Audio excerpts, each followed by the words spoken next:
I received a strange package in the mail today. It had no return address and no stamp. My wife handed it to me. She had received an identical package. We opened them and found a small book inside each. The same book. We never ordered these, but they were addressed to each of us specifically, so it can't be a mistake. The book is titled "Don't Read This." The title is in bold red letters on a black cover. Nothing on the back. No author or anything. It feels kind of leathery and high quality. Probably expensive. Luckily, they wrote the instructions right in the title, so I just shoved it into a desk drawer. Anyone else get one of these? A lot of people were out sick at work today, including my friend John. Is it flu season already? The rest of the guys and I went for drinks after work, and one of them mentioned the book. He got the same one we did. Amazingly, it turned out all of the other guys got one too. This quickly became the main topic of the night. It seems like some kind of mass scale prank, or maybe some weird advertising scheme. I don't know why anyone would do this in our part of town. There's not a lot of money here. Weird. I'm not falling for it though. Maybe later I'll sell it online. I saw the news this morning, just like everyone else. Yes, the book I've been posting about is some sort of national security threat, which is extremely hard to believe. They're telling us not to read it under any circumstances. Why? Luckily I haven't touched it, but it's apparently related to a bunch of disappearances. My boss is telling everyone to stay home today. We're too understaffed. Could this be related? I can't reach my friend John. He's not picking up. What's going on? My wife can't go to work either. So we spent the day trying to figure out what's happening. We saw the video that's been posted everywhere with that lady reading the book.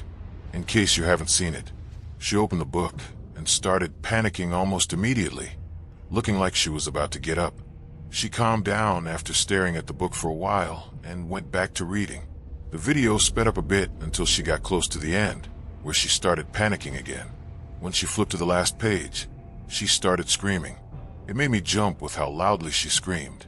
It seemed almost fake, but the terror on her face was disturbing as hell. She suddenly disappears afterward, which again seems pretty fake. I got laughed at by my wife when I jumped. She must enjoy these kinds of things because I didn't think it was funny at all. She joked about my reaction and tried to get me to laugh at the bad acting, but I just couldn't get over the look on that lady's face. My wife asked if we should just read the book and get it over with. I told her that was an absolutely terrible idea, at least until we know more. I really don't want to take any risks. Has anyone here actually read the book? I'm getting spooked after watching that video. This is serious now, and I need help.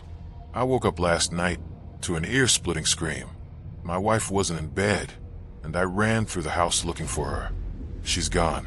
I don't know where she put her book, so I don't know if she read it. I'm calling everyone to see if she went somewhere. Her car is still here. If you know where she is, please message me immediately. It's been a week since I last saw my wife. I'm losing hope. I slowly pulled into the driveway of my friend Jack. We had planned to meet up that day, but I was running a little late. I gently knocked on his front door, and he slowly opened it as he looked down at me.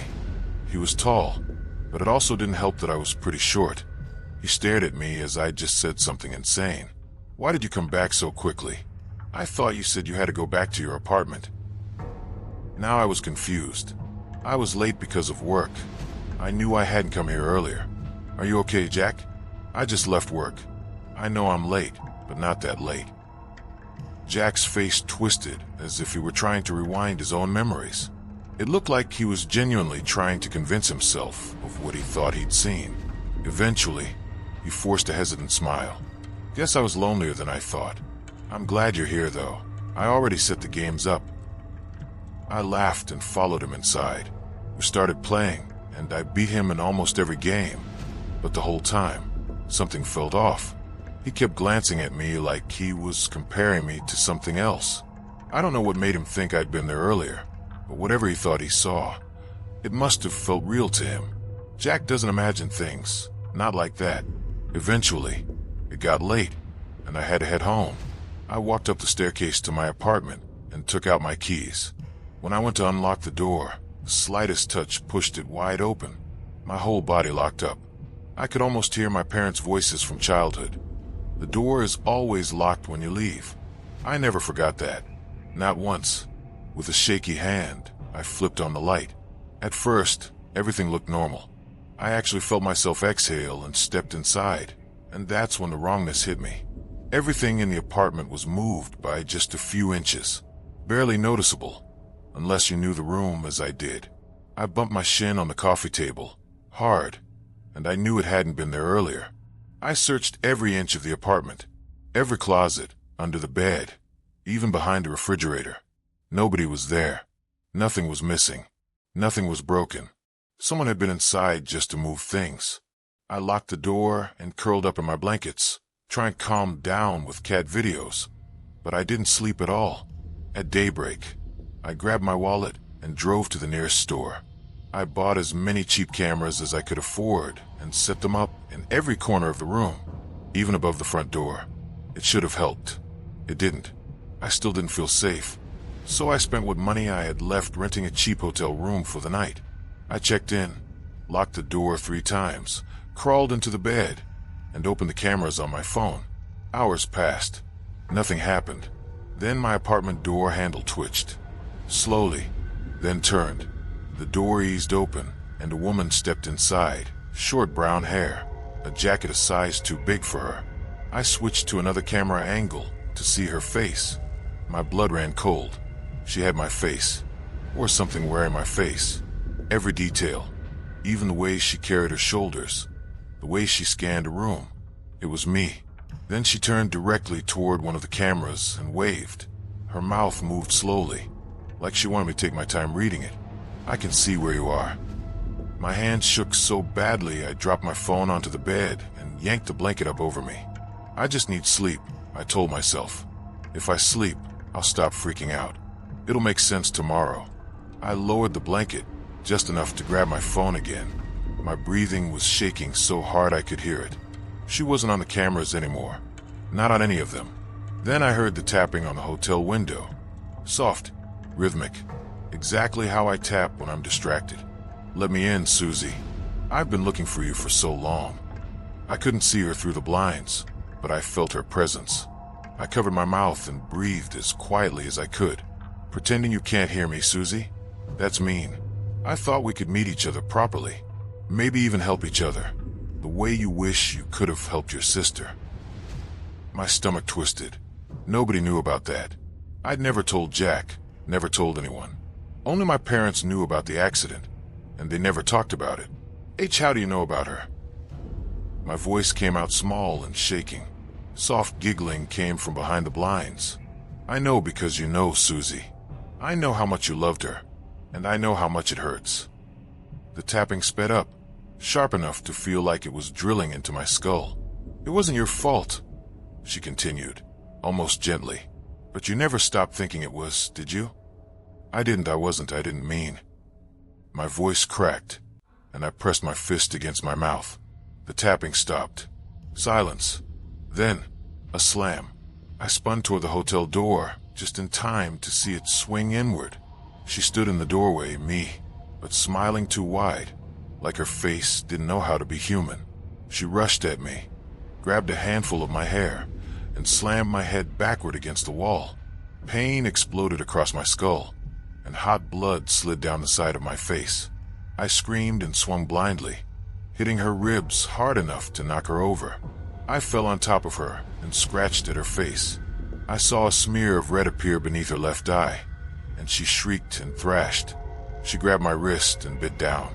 I tried to pull away, but her grip was impossibly strong. She flipped me over and squeezed her hands around my throat. My nails raked at her arms, her face, anything I could reach. But the room started spinning. My vision narrowed. Everything went black. When I woke up, sunlight was leaking through the blinds. My head throbbed, and everything felt foggy. Last night came back in pieces, scattered and blurry, but real. I know it was real. There was a bite mark on my arm, and my neck still felt sore. I don't know why she stopped. I don't know why she left me alive. But I'm still me, and I'm still terrified. I don't have anyone else to tell, so I'm turning to you. I've been working a fully remote job for the past year. It can get lonely, holed up in my apartment, but my cat Mimi keeps me company. As I hunch over my screen, she rubs her head tenderly against my leg and jumps on my lap. I sit up straight, letting go of my mouse one moment to pet her sweet head. At all times and for all things, she is my light. Until last year, I had been working as a barista. Meager wages, yet enough to sustain the little life Mimi and I had made for ourselves. I was content, happy to chat my shift away with my customers, happy to enjoy free drinks as a work perk. But I quit after an incident that left me scarred, literally.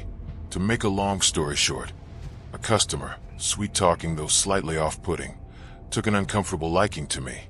He was a regular, drank his coffee black with a splash of cream. He would add himself at the pickup counter. One night, he was waiting for me outside the coffee shop, his hand wrapped tight around a brick from a nearby construction site. I thought I'd be safe working from home. I'm not so sure anymore. I'm now employed by a tech company, providing human feedback for all things large language models, generative AI, and search engines. It's repetitive but somewhat interesting work, although extremely impersonal. I've yet to speak to anyone from corporate, nor do I know any co-workers, as a matter of fact. I've barely even signed a contract, but I get paid on time, and I can watch movies as I work through infinite and mind-numbingly simple tasks. A few cents per submission quickly adds up, and I get paid extra for agreeing to rate NSFW content. It started 2 months back. I was working at my desk, per usual, and about to take a break to feed Mimi, who was already clawing at the back of my chair. "Just one more task, baby," I whispered as I clicked around on the screen. I was rating search engine results for online queries. I submitted my task, ready to log out. That's when I saw it. My full name, spelled out in the search bar. Now, my name is rather unique. The company, of course, had my contact information on file. Do they use employee data to generate fake queries for us to evaluate? I don't remember reading anything about this in any of my onboarding documents. Was this a real search then? I stared at the screen. Now, I've searched for an old classmate or two to ruminate over the accomplishments they've immortalized on the internet before, but I couldn't be too flattered. It was the word that followed my name that sent a chill down my spine. Address. Was someone looking for me? I scanned the search results I was meant to evaluate. None of them, thankfully, displayed my real address. I thought I might have been overreacting. Ever since the incident at the coffee shop, I've been overly on my guard. Lost the few friends I had this way, including the co-worker who found us and saved me that dreadful night. Paranoia got the best of me. I wish I could say I've worked on myself, but I didn't. I closed in on myself, locked the door, and threw away the key. I order most of my groceries online nowadays, as well as any book I read. I used to love my local bookshops. The smell of old books was always extraordinarily pleasing to me, but browsing Amazon has since replaced any and all of my past life's rituals. So yes, I've been on my guard. When my package went missing, later to find out my neighbor had mistakenly picked it up. His face was the first thing on my mind. A flash of his crooked smile appeared to me then, too. Could it be him looking me up? I checked the user's location. My city. Our city. Eventually, I had to submit the task and log off. Mimi was gnawing at the foot of my chair. I couldn't shake the feeling that I was being watched. Yet, when I came back to work, half an hour later, routine was quick to set back in. Nothing abnormal. Nothing unusual. I wanted to tell someone, call up a girlfriend, but the line stayed quiet. That night, I stared through my blinds at the dark a while before turning off the lights. A few weeks ago, new tasks were assigned to me. Evaluating instructions for image generation. It consisted, in short, of classifying user requests as either safe or unsafe. No images, just queries. This, I'm assuming, is to prevent the model from producing anything inappropriate. Most of them were safe, entertaining even. I was still chuckling at what an earlier query had conjured up in my mind when I pressed submit. I popped a grape in my mouth as I waited for the next one to load. My heart sank when I found my name in the user search bar. Dead bitch. I felt sick, attacked all over again. My entire body was shaking as I hovered the cursor over the unsafe button. I read the query over and over again, hoping to find something different. I didn't. It really was my name, no one else's. I clicked submit and called out to Mimi, limbs trembling, begging for a bit of comfort. The page refreshed, the query disappeared. What appeared next was far from a relief. I gasped, tears welling up in my eyes, face smashed in WH-ite brick. It was him, no doubt about it. Mimi, my best and my only friend, had walked into my bedroom, and however soft her meows were, in that moment, they were of no comfort to me. I thought of calling the police, but though I remember his breath, the empty look in his eyes, the ragged button-up he wore most days at the cafe, I never even knew his name. He always paid cash, and he was never caught, never entered into the system. My second reflex was to contact the company. Could they de-anonymize the user, given the violence of the requests? But again, I had never spoken to anyone from management. I didn't know who my team lead was, if I even had one. I did receive employee newsletters, but I had serious doubts the marketing team could do anything for me. I had never felt so alone, and God knows I had been. This, however scary it was to me, wasn't what prompted my writing this.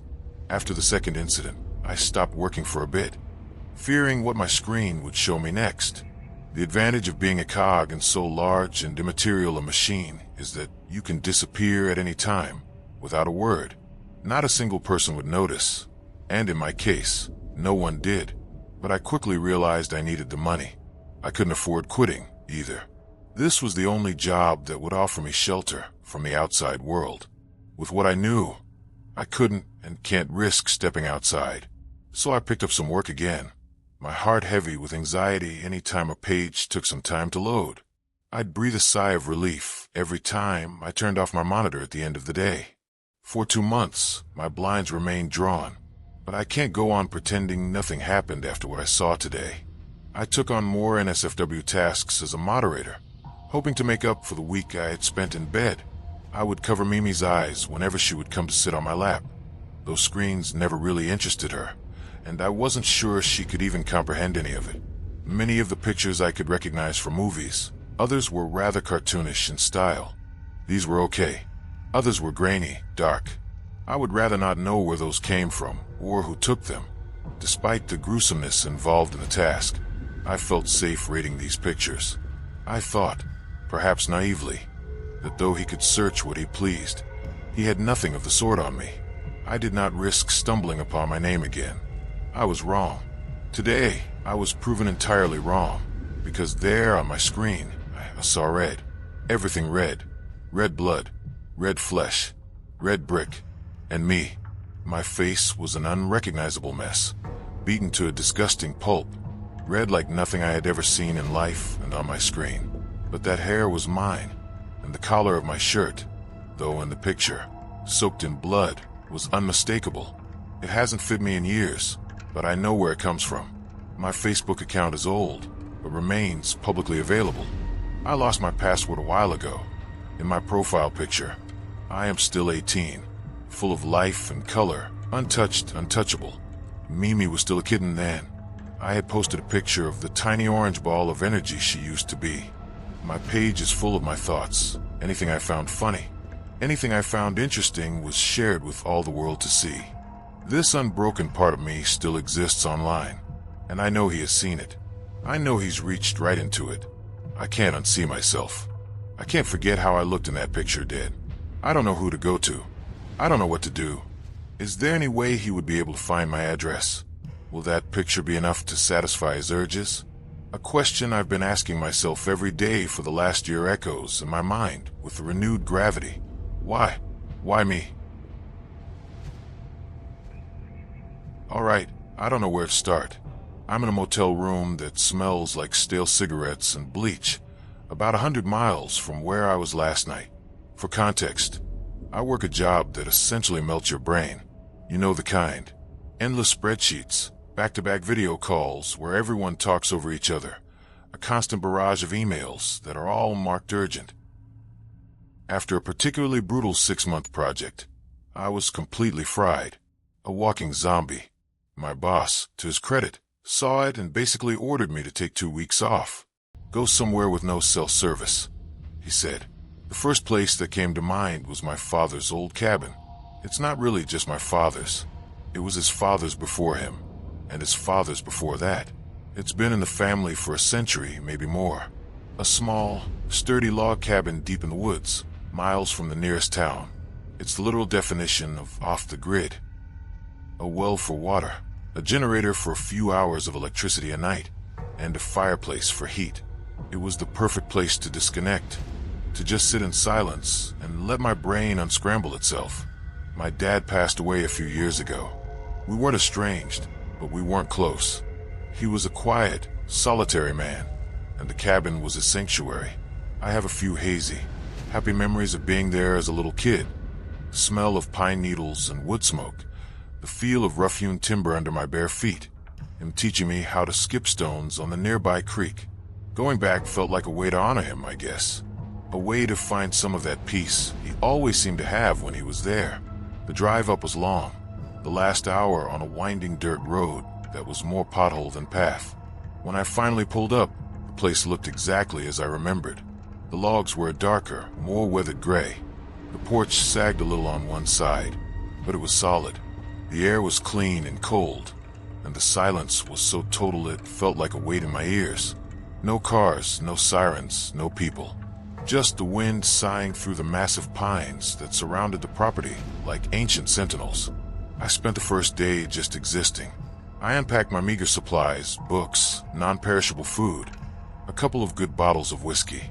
I swept the dust off the floors, started a fire in the hearth, and sat on the porch watching the sun go down, painting the sky in fiery oranges and purples. For the first time in months, the knot in my chest started to loosen. That first night, I fired up the generator for a few hours to run the lights and read.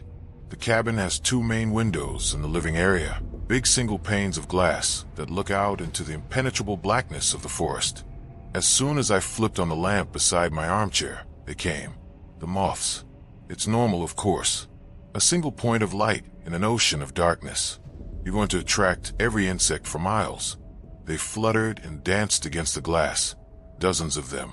Their dusty wings like soft gray snow against the pane. I barely noticed them. It was a familiar, almost comforting sound of the wilderness. The soft, papery thump of their bodies hitting the window. I read for an hour, turned off the generator, and fell into the deepest, most dreamless sleep I'd had in years. The second day was even better. I chopped some wood for the fire, went for a long hike, and felt the city stress sloughing off me with every step. I was reconnecting with something primal, something real. The world felt simple again. That night, I did the same thing. Fired up the generator, poured myself a small whiskey, and settled in with my book. And again, the moths came. At first, it was the same as the night before. A chaotic flurry of wings against the glass. But as the minutes stretched on, I started to notice something. A sound beneath the general chaos. A single, persistent tapping. Tap, tap, tap. It was distinct from the soft, fleshy thuds of the other moths. It was sharper, more deliberate. I looked up from my book, trying to pinpoint it.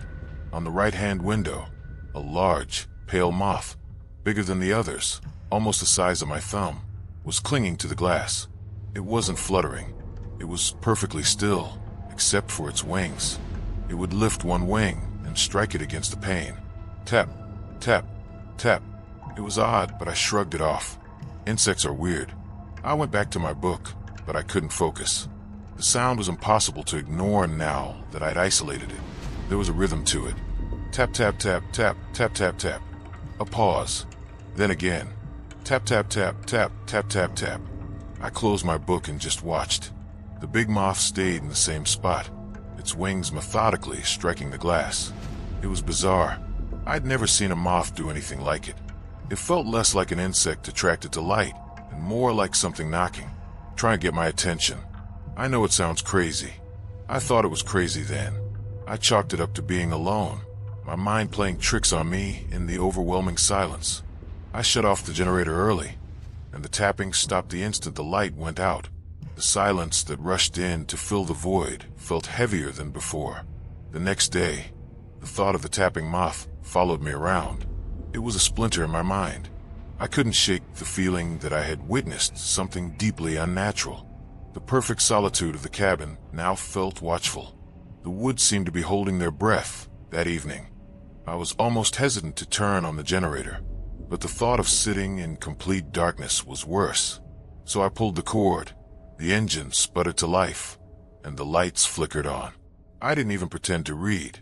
I just sat in the armchair, whiskey in hand, and waited.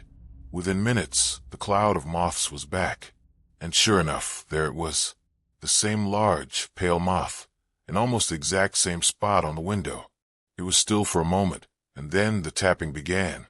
Tap, tap, tap, tap. A long pause. Tap, tap, tap, tap, tap, tap, tap. This time I was ready. I grabbed a pen and an old, leather-bound journal I found in the desk drawer, my grandfather's, by the look of the faded initials on the cover. I didn't know what I was doing exactly. It just felt like something I had to do. A challenge. I decided to log the taps. I made a simple system. A dot for a short, quick tap, and a dash for a slightly longer, more resonant one. I noted the pauses between sequences. For the next 3 hours, I sat there like some mad scientist, my eyes glued to the moth, my pen scratching across the yellowed paper of the journal. The world shrank to that single pane of glass, and the rhythmic sound echoing in the small, warm room. Dash. Dash. Dash. Dash. Straight face. Page after page filled with my frantic scribbles of dots and dashes. The moth was tireless. It never seemed to stop, save for the deliberate pauses between its tapping. My hand started to cramp. My eyes burned from the strain, but I couldn't stop. I was compelled. There was a logic to it, a structure that was too consistent to be random. And then a memory surfaced. Something I'd read years ago online, one of those late-night internet rabbit holes. It was a pop science article about animal intelligence. The article mentioned experiments where scientists had managed to teach bumblebees to associate symbols with rewards, a rudimentary form of communication. It even briefly mentioned the possibility of teaching them simple, binary signals, like a very basic form of Morse code. The pen fell from my hand and clattered onto the wooden floor. Morse code. It couldn't be. It was the most insane, ridiculous idea I had ever had. Moths can't tap out Morse code. It's impossible. It's a violation of every law of nature I understood. But the patterns on the page, they looked so familiar. I remembered learning some of it as a kid in Scouts. 3 dots for S, 3 dashes for O. Tap, tap, tap, tap, tap, tap, tap, tap, tap. I looked at the window. The moth was tapping out SOS. My blood went cold. I grabbed my phone. It had no service, but the battery was full. I had downloaded a bunch of stuff before I left, just in case of emergencies. Books, movies, and a survival guide app. I fumbled it open, my fingers slick with sweat. The app had a utility section, flashlight, compass, and a Morse code chart. My heart was hammering against my ribs so hard I could feel it in my throat. I pulled the journal into my lap, turned to the first page of my transcription, and began to translate. My hands were shaking so badly it was hard to trace the lines. The first few sequences were jumbled, gibberish. I probably misheard them, wrote them down wrong. I felt a wave of relief. It was nothing, just my overactive imagination. I was about to laugh at myself, to pour a stiff whiskey and call it a night. But then I got to a sequence I was sure I'd recorded perfectly. It was long, and the rhythm had been incredibly clear. Dash. Dash. I went letter by letter. UNDER. Under. My breath hitched. Okay. Coincidence. It had to be. I kept going, my eyes scanning the pages of dots and dashes, comparing them to the chart on my phone screen. The next clear word I translated was dash. Dash dot. HUNGRY. Hungry. The air in the cabin suddenly felt thin, cold. I stood up and paced the small room, the old floorboards groaning under my feet. Under. Hungry. This wasn't a coincidence. This was a message. But who was sending it? And how? The moth was just an insect. It couldn't think. It couldn't reason. I spent the rest of the night translating. The generator sputtered and died around 2 a.m., plunging the room into darkness and silence. The tapping stopped instantly. I didn't sleep. I sat in the dark, the words I translated burning in my mind. Soon, deep, weight, stone, roots. They were disjointed, single words, fragments of a thought. It was like listening to someone talk in their sleep, but they painted a terrifying, impressionistic picture. Something was under, but under what? Under the cabin? Something deep. Something made of stone and tangled in roots. And it was hungry, waiting. I felt that I may be overreacting, and my mind just completing a puzzle that doesn't exist. The next day, I was a wreck. I didn't hike. I didn't chop wood. I barely ate. I searched the cabin, looking for, I don't know what. A clue. An explanation. I tore through the drawers of my father's old desk, the bookshelf filled with dusty paperbacks. And then I found it, tucked in the back of the grandfather's journal I'd been using. A section at the very end, where the handwriting changed from my grandfather's neat cursive to my great-grandfather's spidery scrawl. The entries were short, cryptic. October 12th, 1934. The generator is a blessing, but the light calls to it. Must be sparing. May 3rd, 1938. Dug a new well. Hit stone at 20 feet. Smooth black stone. Not slate. Filled it back in. Will draw from the creek. September 21st, 1945. It sleeps, but it listens. The old man knew. The silence is its cradle. The noise its dream. Do not wake the dream. July 16th, 1952. Tell the boy to keep the lamps low. Never dig past the old oak. Some things are best left buried. Some hunger never dies. My blood turned to ice. Some hunger never dies. My ancestors. Did they knew? That night, I knew I had to listen. I was terrified. Every primal instinct in my body screamed at me to get in my car and drive. But another part of me, a morbid, obsessive curiosity, had to know the rest of the story. I had to know what I was sitting on top of. I fired up the generator. The moths came. The tapping started. This time, the messages were different. They were longer, more coherent. It was as if, by listening, I had somehow strengthened the connection. The moth tapped, and I wrote, my hand flying across the page. It felt like I was taking dictation from beyond the grave. I didn't wait to translate. I filled page after page of the journal, the dots and dashes becoming a blur. The moth was tapping faster now, more urgently. The air in the room grew thick, heavy with a strange, static energy. The light from the lamp seemed to dim, as if the very air was absorbing it. Finally, after hours, the moth stopped. It fell from the window pane, a tiny, lifeless husk on the porch outside. The other moths swirled, confused, before dispersing into the night. Silence. I sat there for a long moment, my chest tight with a suffocating dread. Then, with trembling hands, I picked up my phone and began to translate the last, long message. The story it told was not of this world. It spoke of a time before the trees, before the soil. It spoke of a vast, silent intelligence that fell from the stars and burrowed deep into the cooling earth to escape the harsh light of the sun. It described itself not as a creature of flesh and blood, but of patience and gravity and hunger. It spoke of the first people, my ancestors, who found it. They didn't understand it, but they feared it. They felt its presence in the deep rock, a coldness that seeped up from the ground. They couldn't kill it, so they bound it. They performed rituals, laid down great stones, and buried it under layers of earth and prayer, entombing it in a silent, dreamless sleep. The messages explained that it could not see or hear. Its only sense was a form of perception tied to energy. For millennia, its only sensations were the slow warmth of the sun deep in the earth, the crawling of roots, the shifting of rock. It slept, but the coming of man brought new sensations. Fire, the vibrations of voices, and then electricity, artificial light. To its ancient, dormant consciousness, this light was a piercing scream in an eternity of silence, a sharp, painful needle pricking it awake. It couldn't move. Not yet. The bindings of the first men were strong, but it could reach out. It could touch the tiny, Simple nervous systems of the creatures drawn to the light. The insects.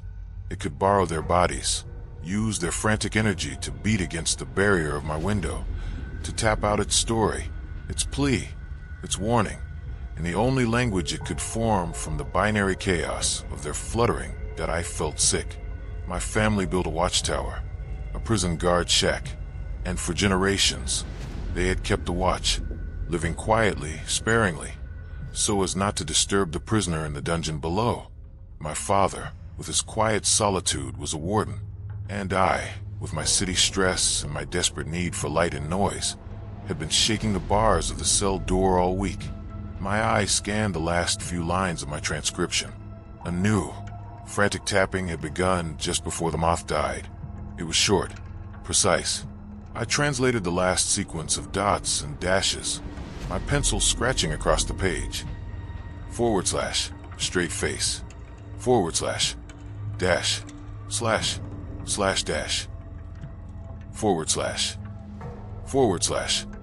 / My heart stopped. I read it again to be sure. IT/WAKES/WHEN/THEIGHT/GOES/OUT. As my mind processed the final, horrifying word, a sound came from the porch. A low electrical buzz. I looked up from the journal. The bare bulb above the porch door, the very light that had drawn the moths, was flickering. It buzzed, a dying insect sound, flared with a brilliant, painful intensity, and then went dark. The lamp beside me flickered in sympathy, and then it too died as the generator outside coughed, sputtered, and fell silent, plunging me into absolute, total darkness. The rhythmic tapping was gone. The world was utterly silent, not the peaceful silence of the forest I had craved, but a dead, waiting, profound silence, the kind of silence that listens. I didn't breathe. I couldn't move. My entire being was focused on listening. And then I heard it. It wasn't a sound from outside. It wasn't the wind, or a branch falling, or an animal. It came from directly beneath my feet, from under the floorboards, from deep in the earth the cabin was built upon. It was a slow, heavy, scraping sound, the sound of something impossibly ancient and vast shifting its weight, the grating of stone against stone, a sound that vibrated up through the soles of my shoes and into my bones. It was the sound of a tomb door grinding open after 1,000 years. I didn't scream. The sound was trapped in my throat, a choked, pathetic little gasp. That was it. The spell of morbid curiosity was broken, shattered by a blast of pure animal terror. I didn't think. I just reacted. I scrambled backwards, knocking over the armchair, my hands flailing in the dark. I crab-walked away from the sound, my only thought being out. I found the door by touch, fumbled with the bolt, my fingers feeling useless. The scraping sound was louder now, a deep, resonant groan that seemed to shake the very foundations of the cabin. The door flew open, and I fell out onto the porch, gulping the cold night air. I didn't look back. I sprinted across the clearing to my car, my keys already in my hand, jabbing them at the lock. The scraping was a constant, grinding vibration in the ground now. I threw myself into the driver's seat, jammed the key in the ignition, and prayed. The engine turned over on the first try. I have never been so grateful for the roar of an internal combustion engine in my entire life. I slammed the car into reverse, not caring about the trees, and spun the wheel, my tires spitting gravel. The headlights cut a frantic sway through the darkness, illuminating the front of the cabin for a split second. There was nothing there, just the dark windows and the silent porch. But the ground in front of the steps, it looked wrong. It looked raised, like something was pushing up from below. I didn't wait to see what it was. I stomped on the accelerator and fled down that winding dirt road, the car bucking and sliding, branches whipping against the windows. I didn't slow down until the dirt turned to asphalt, and I didn't stop driving until the sun started to rise, and I saw the blessed, ugly, beautiful glow of a motel sign. So here I am, writing this. I left everything back there. My clothes, my father's memories, my grandfather's journal with its terrible notes. I can never go back. I know that. The cabin, my family's legacy, is gone. It's a tomb, and I open the door. All I know is that something is awake that should have slept forever. I'm writing this from my apartment, and I need you to understand something before I explain what happened. I need you to know that the Minnesota starvation experiment was real. In 1944, at the University of Minnesota, Dr. Keyes conducted what would become one of the most disturbing psychological studies in American history. 36 conscientious objectors, men who refused to fight in World War II, volunteered to be starved. For 6 months, they were fed approximately 1,800 calories per day while performing hard labor. Then, for 3 months of rehabilitation, they were slowly refed. The results were horrifying. The men became obsessed with food, collecting recipes, licking their plates, some even contemplating cannibalism.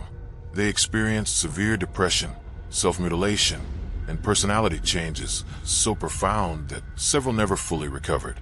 One man, it's documented, cut off 3 of his own fingers with an axe, though he couldn't remember if it was deliberate or not.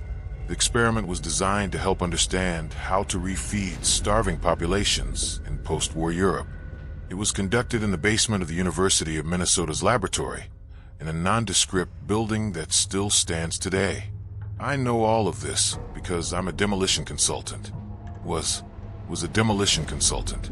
3 weeks ago, the university finally approved the teardown of the old laboratory, the building where the experiment took place. Most of it had been abandoned since the 1980s, deemed too outdated and too expensive to renovate. My job was to survey the structure, identify any hazardous materials, and map out the safest way to bring it down. I went in on a Tuesday morning, alone. The building smelled wrong from the moment I entered. Not the usual mildew and rot you get in abandoned buildings. This was sharper, more organic, like the rendering plant I'd surveyed a few years back, but with an undernote of something vinegary and sick. The main floors were standard, with stripped offices, empty labs, and the accumulated dust of decades. My footsteps echoed too much. The architectural plans showed 4 stories, but when I checked the stairwells, I found markings for a sub-basement that wasn't on any of my documentation. Professional curiosity is a liability in my line of work. I should have left it alone. The stairs down were narrow, institutional concrete that had been painted gray years ago. My flashlight caught something on the walls as I descended, scratches. Deep ones, running parallel down the concrete in sets of 5. Like someone had dragged their fingernails down the walls hard enough to gouge the stone. The sub-basement was a long corridor lined with small rooms. Cells, really. Each had a narrow bed frame, a small desk, and a single bare bulb overhead. My documentation said this level had been used for extended observation during various studies. The rooms still had numbers stenciled on the doors, S1 through S36. 36 rooms, 36 subjects. I felt cold despite my jacket. The scratches were everywhere down here, on the door frames, the floors, even the ceilings. In one room, someone had carved words into the plaster. Still hungry, still hungry, still hungry, repeated in manic spirals that covered an entire wall.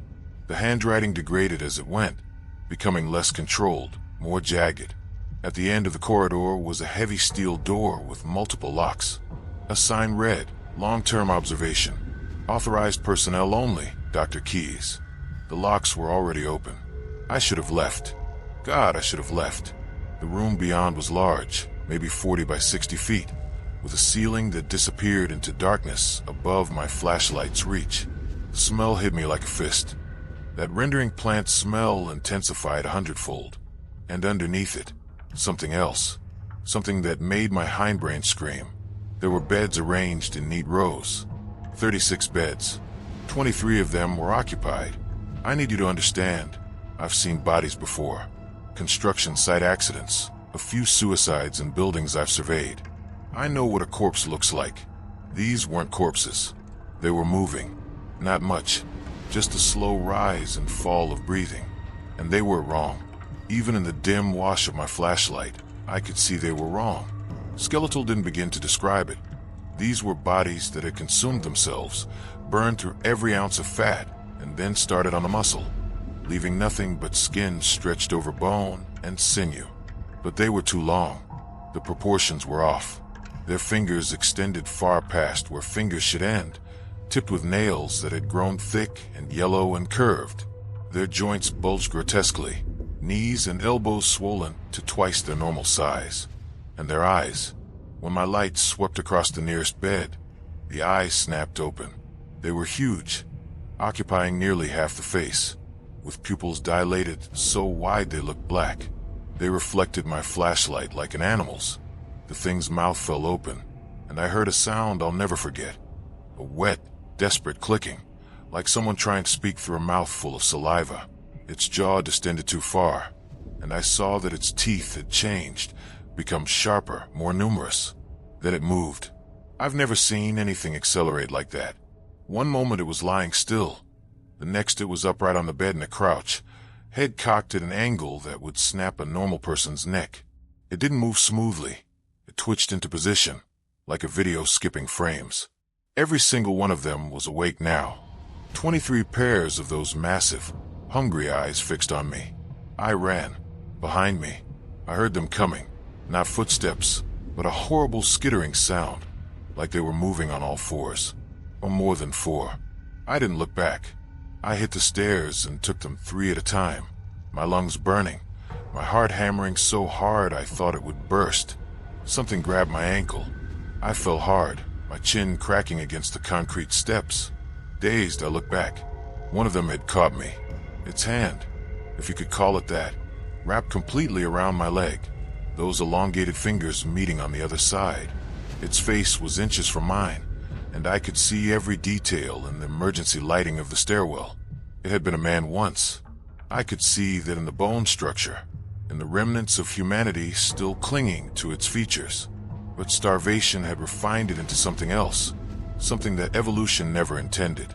Its skin was translucent, blue veins visible beneath like a map. Its eyes were desperate, starving, insane. Its mouth opened wider than should be possible, and I saw its throat convulsing, saliva running down its chin in streams. The smell of its breath was indescribable, rot and stomach acid and something chemical. It spoke. Hungry, it whispered, voice like dried leaves. So hungry. I kicked it in the face with my free foot. Something crunched. It didn't let go, but it recoiled enough that I could wrench my leg free. I scrambled up the stairs on my hands and knees, then found my feet and ran. I made it to the main floor. The exit was right there, daylight visible through the grimy windows. I was going to make it. Then I saw them again. They were in the hallway ahead, 3 of them, blocking the door. They must have known another way up. They moved in that horrible stop-motion way, twitching from spot to spot, their heads moving in sharp, bird-like jerks to track my movement. The one in the middle was wearing the rotted remains of what might have once been a U of M volunteer badge.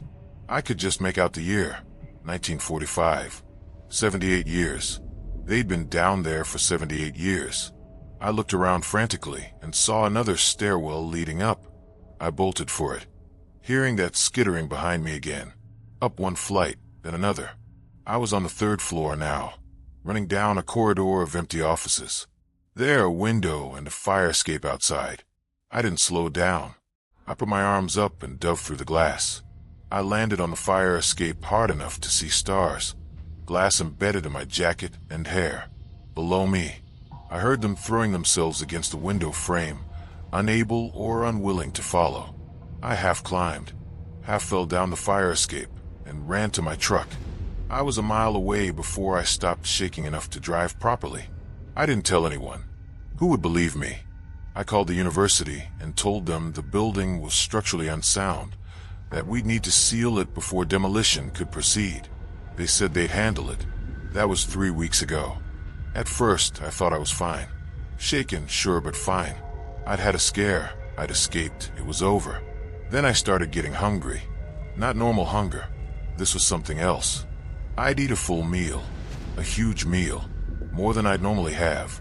And an hour later, I'd be starving again. Not just peckish. Genuinely, painfully starving. Like I hadn't eaten in days. I went to a doctor. She ran tests. Everything came back normal. She said my metabolism was fine. She suggested it might be psychological. Gave me the number for a therapist. But it's not psychological. I know because I've lost 15 pounds in 3 weeks, despite eating constantly. I know because when I look at my hands, my fingers look longer. Not much, just a little. Just enough that I notice when I'm typing or holding a fork. I know because my joints ache. My knees crack when I stand up, and they feel swollen, hot to the touch. I know because last night, I looked in the mirror and my eyes seemed too large for my face. I know because I can't stop thinking about food. Every thought circles back to it. I dream about eating. Wake up with my jaw aching from grinding my teeth. I've started collecting recipes obsessively, printed them out, and covered my apartment walls with them. When I eat, I catch myself licking my plate. Yesterday, I found myself calculating the caloric content of my neighbor's dog. I know because the hunger isn't in my stomach anymore. It's in my bones, in my cells, in my DNA. It's rewriting me from the inside out. I drove past the building yesterday. There were university maintenance vehicles outside, and workers installing heavy steel panels over all the windows and doors. A new sign read, "Condemned, no entry, dangerous structure." They're sealing it, sealing them in. But it's too late for me. I'm writing this as a warning. The Minnesota starvation experiment didn't end in 1945. It's still going. Those men volunteered to be starved for science, to help humanity, and something in that process changed them into something that shouldn't exist. Maybe it was the duration, starvation for so long that their bodies adapted in impossible ways. Maybe it was something else, something in that building, in that basement. It doesn't matter now. What matters is that I can feel it happening. The changes are accelerating. My fingers are definitely longer today. I had to resize my keyboard at work. My jaw clicks when I chew, like the bones are loosening, preparing to extend. I'm so hungry I can barely think, and eating doesn't help anymore. Nothing helps. Last night, I felt the urge to go back. Back to that building, back to that basement. The hunger calls me there, whispers that relief is waiting in the dark with the others, that I belong there now, that I've always belonged there. I'm trying to resist. I'm trying so hard to resist, but I'm so hungry, and my lease is up next month. I don't think I'm going to renew it. If you're reading this, stay away from the old laboratory of the University of Minnesota campus. Don't go near it. Don't try to investigate. They've sealed it now, but seals can be broken. And whatever you do, if you're ever anywhere near that place, and you hear scratching sounds coming from underground, if you smell that rendering plant smell mixed with vinegar and wrongness, run, because they are still hungry. We are still hungry, and I don't think I can hold out much longer. My fingers are too long to type comfortably anymore. I'm ending this here. There are 36 beds down there. I think one of them was always mine. Working on a tourist submarine has been an experience. I'm in charge of cleaning 15 floors of mostly empty cabins. And as it turns out, it's pretty dang expensive to book a casual trip on the ocean floor. Go figure. Something you might not expect, though, is the sounds. Whales, water pressure, the whine of the engine, and sometimes the unexplainable.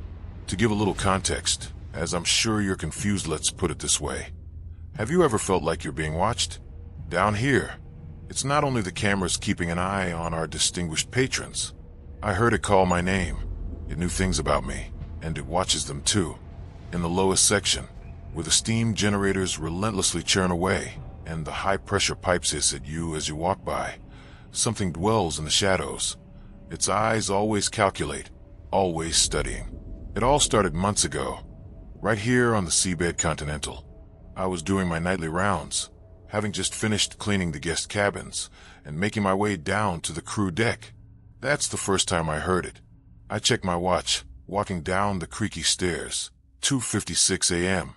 For days, every time I checked, it always hovered around 3 in the morning. The red light they use on the lower decks is great for night vision, and more than a little eerie, especially the way it played with the steam and made the already dark corners look like something might just reach out and grab you as you walk by. I turned the corner leading to the generator room.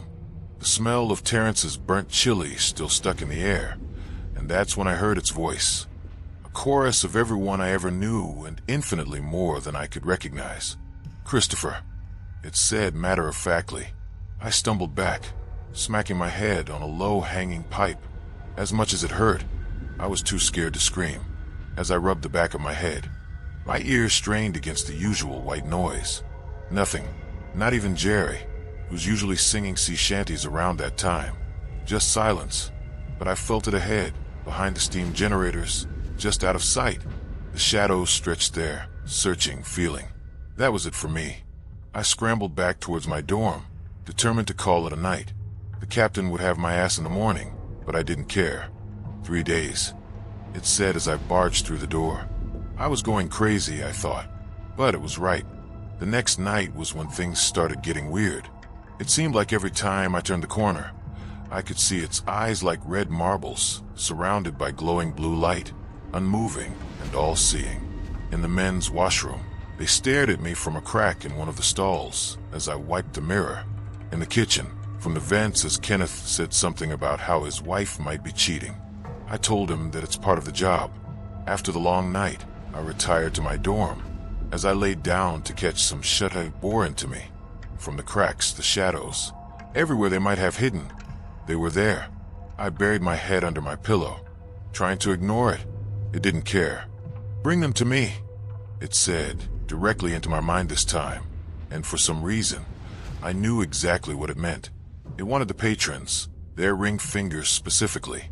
Now, as much as I wanted to please the supernatural entity plaguing my every waking hour, I couldn't go around chopping off fingers for obvious reasons. So, I knew I needed to talk to someone about all this, and the only person who might have believed me came to mind, Jerry. On the second night, I found Jerry singing about mermaids and those unfortunate enough to stumble close enough to hear their wails. He was peeling potatoes, one finger missing, his brown and gray beard stained yellow at the sides. His eyes crinkled into a familiar, welcoming smile as I approached, a missing tooth winking from his grin. "Hey there, Swabby. What can I do you for?" he said in his usual upbeat tone. I leaned against the counter and took a deep breath. The words blurted out of me. "You ever feel like you're being watched?" My cheeks grew hot when he didn't speak straight away. Jerry placed a peeler on his lap and stroked his beard. "Now, ain't that a question? What do you reckon is watching you, lad?"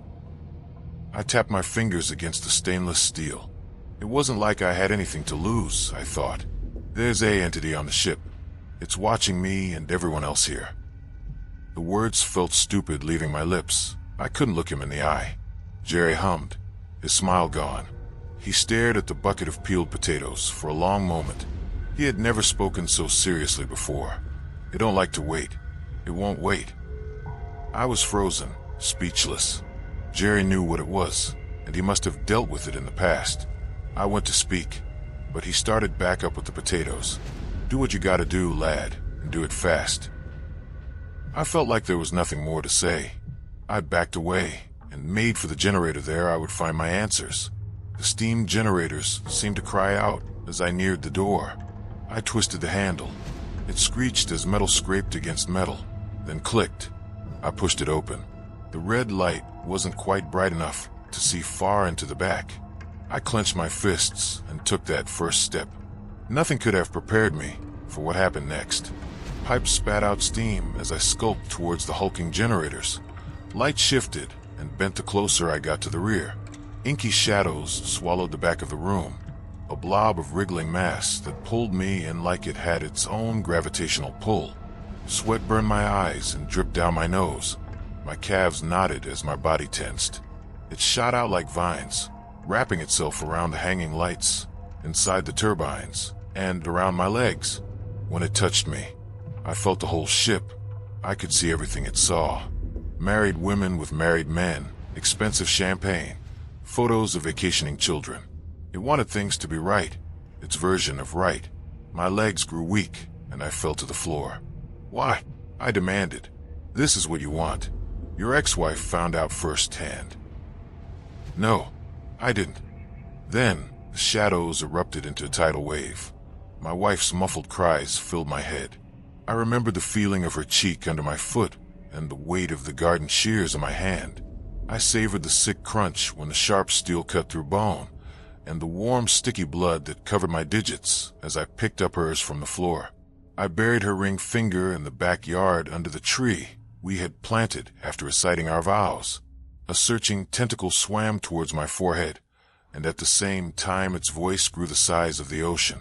"Bring them to me, one finger for each year and unbroken vow." It slithered its way into my eyes, wrapping its claws around the soft meat inside. It tore itself free, taking a part of me with it. Profound emptiness settled in my gut. A deep cold washed over my emotions. I became less. When I opened my eyes, everything was clear. I pushed myself up and made for the utility closet, clamping the large pair of bolt cutters. I gave it a few snips, admiring the way the rubber grip felt in my palms, then hoisted it over my shoulder.